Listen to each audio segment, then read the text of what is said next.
রাজধানীর সবুজবাগে চোর সন্দেহে হৃদয় নামের এক যুবককে পিটিয়ে হত্যা করা হয়েছে। এই ঘটনায় রাজীব, সিফাত ও মোহন হাসান নামের নির্মাণাধীন ভবনের 3 শ্রমিককে আটক করেছে পুলিশ। গতরাতে এই ঘটনা ঘটে। আটককৃতদের বিরুদ্ধে পুলিশ বাদী হয়ে হত্যা মামলা করেছে। বাসাবর তরুণ সংঘ ক্লাব মাছের পাশের নির্মাণাধীন ভবনে ঘটে এই ঘটনা। শ্রমিকরা জানান, রাত 10টার দিকে এক ব্যক্তি ওই ভবনে প্রবেশ করে ঘরের দরজা ভাঙার চেষ্টা করে। এ সময় তাকে আটক করে শ্রমিকরা। চোর সন্দেহ হলে তাকে ক্রিকেট ব্যাট ও স্ট্যাম্প দিয়ে পেটানো হয়। পরে ঘটনাস্থল থেকে হৃদয় নামের ওই ব্যক্তিকে রক্তাক্ত অবস্থায় উদ্ধার করে ঢাকা মেডিকেলে নেওয়া হলে চিকিৎসক মৃত ঘোষণা করেন। এখান দিয়ে লোক উঠে হিরিমসি করে উঠে মনে করেন এরা মনে করেন সব কিছু ছাড়া ফেলা। তা আমাদের মনে করেন এই সকালে এই ঘটনা ঘটছে, আমি ফোনে শুনছি, শোনার পরে আবার সন্ধ্যা নাকি শুনি যে মনে করেন চোর ধরছে, ধরে পিটা করছে।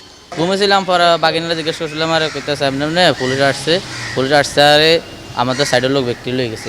ঘটনার সঙ্গে জড়িত থাকার অভিযোগে ওই ভবনের 3 শ্রমিককে আটক করে পুলিশ। প্রাথমিক জিজ্ঞাসাবাদে মারধরে সম্পৃক্ততার কথা স্বীকার করেন তারা।